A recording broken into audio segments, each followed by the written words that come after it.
Petugas Badan Konservasi Sumber Daya Alam BKSDA Sumatera Selatan dibantu warga telah berhasil menghanyutkan kembali seekor paus yang sempat terdampar di Sungai Kong, Kecamatan Tulung Selapan, Ogan Komering Ilir Oke.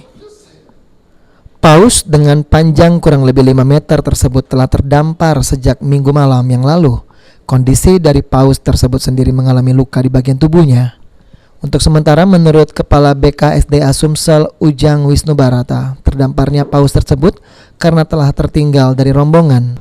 Sehingga pada saat air surut, paus tersebut kesulitan kembali ke tengah laut. Terdampar, kalau analisa kami itu kemungkinan memang paus yang tertinggal dari rombongannya.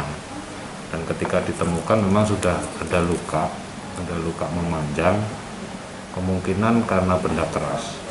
Ya, kita belum tahu ya di perairan itu apa yang menyebabkan itu.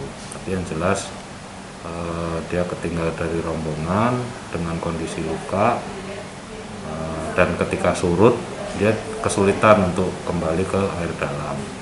Jadi memang kemarin kami dengan masyarakat dan aparat setempat itu berusaha mencari air dalam, menggiring mencari air dalam.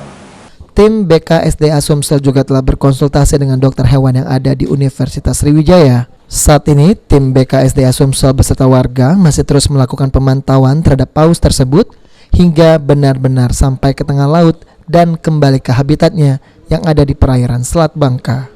Firman Hidayat, PAL TV.